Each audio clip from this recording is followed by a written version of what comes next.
نیت کرتا ہوں نماز جنازہ فرض کفایہ، ساتھ 4 تکبیروں کے، ثنا واسطے اللہ تعالیٰ کے، درود واسطے نبی کریم صلی اللہ علیہ وسلم کے، دعا واسطے اس حاضر میت کے، پیچھے اس امام کے، اللہ اکبر، یہ نیت ہوتی ہے۔ اس میں ایک چیز یاد رکھیں کہ نماز جنازہ میں 2 فرض ہیں اور 3 چیزیں سنت مؤکدہ ہوتی ہیں۔ ایک فرض تو ہوتا ہے آدمی کا کھڑے ہو کر نماز جنازہ ادا کرنا، قیام اس میں فرض ہے، بلا عذر بیٹھ کے پڑھی تو نماز نہیں ہوگی، ہاں کوئی بیمار ہے اس کے ساتھ شرعی عذر لاحق ہے تو بیٹھ کے پڑھے گا، اب ہو جائے گی۔ اور دوسرا رکن ہوتا ہے 4 تکبیریں، جنازے کی 4 تکبیریں فرض ہیں، اور 3 چیزیں اس میں سنت مؤکدہ ہیں، ثنا پڑھنا، درود پاک پڑھنا اور میت کے لیے دعا پڑھنا، یہ 3 سنت مؤکدہ ہیں۔ اور سنت مؤکدہ کا ترک کرنا 1-2 بار کیا تو برا ہے، اور اگر عادت ہی بنا لیں تو انسان گناہگار ہوگا۔ اس سے معلوم ہوا کہ اگر ہم جنازے کے کم از کم 2 فرض پورے کر لیں گے تو نماز جنازہ ادا ہو جائے گی، اور اگر ہم یہ 3 سنتیں بھی پوری کریں گے تو کامل طریقے سے ادا ہوگی۔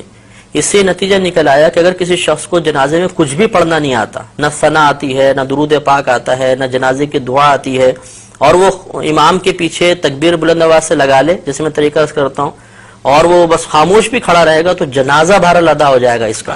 ہاں یہ ہے کہ سنت کے ترک کا اگر جان بوجھ کے کیا تو گناہگار ہوگا اور ثواب میں کمی آ جائے گی۔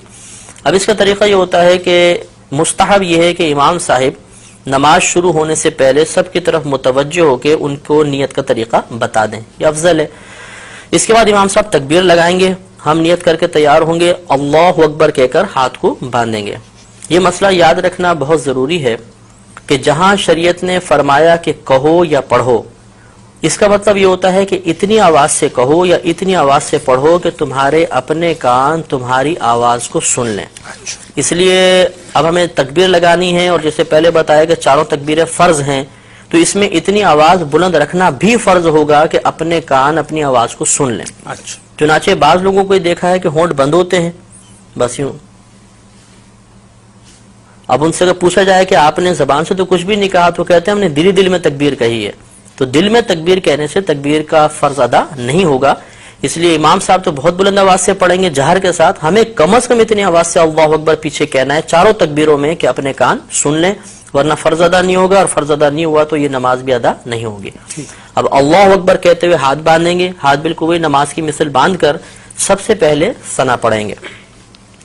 نماز فرض کی ثنا میں اور نماز جنازہ کی ثنا میں تھوڑا سا فرق ہوتا ہے۔ اس میں اس طرح ہم پڑھیں گے سبحانک اللہم وبحمدک وتبارک اسمک وتعالی جدک وجل ثناؤک ولا الہ غیرک۔ تو وجل ثناؤک کے لفظ اس میں زیادہ ہوتے ہیں، یہ کسی بھی کوئی نمازی جنازے کی کتاب ہو اس میں یہ پورے لکھے ہوگی ثنا، اچھی طرح ہمیں یاد کر لینی چاہیے۔ اس کے بعد ہم اگر ختم کر چکے ہیں انتظار کریں گے، امام صاحب دوسری تکبیر لگائیں گے۔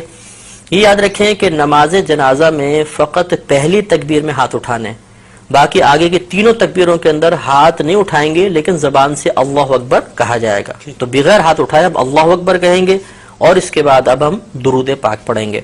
اس میں وہی درود پاک پڑھنا افضل ہے جو ہم عام نمازوں میں پڑھتے ہیں، یعنی درود ابراہیمی۔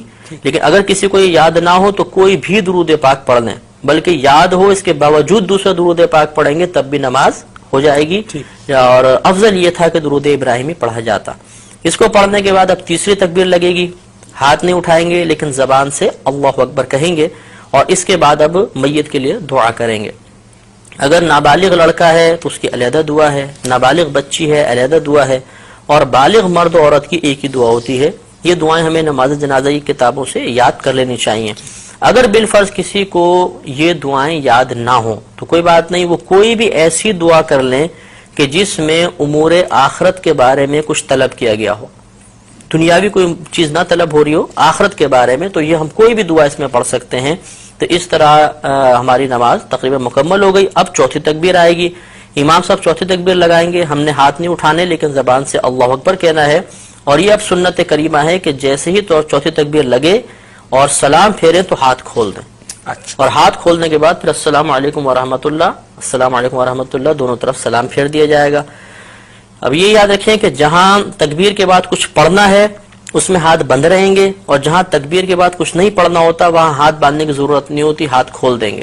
تو پہلی 3 تکبیروں میں چونکہ تکبیر کے بعد کچھ پڑھنا تھا تو ہاتھ بندے رہے، چوتھی میں کچھ محل ہی نہیں ہے پڑھنے کا تو ہاتھ کھول کر پھر ہمیں سلام پھیرنا مفتی صاحب عموماً لوگ یہ غلطی کیا کرتے ہیں کہ صاحب وہ جو چوتھی تکبیر ہے اس میں ہاتھ اسی انداز سے بندھے رہتے ہیں اور سلام پھیرتے ہیں وہ مطلب یہ خلاف سنت ہو جائے گا. اچھا. نماز ہو جائے گی خلاف سنت ہے کہ ثواب میں کمی ہوگی. سنت یہی تھی کہ ہاتھ کھول کر پھر سلام پھیرے جائیں.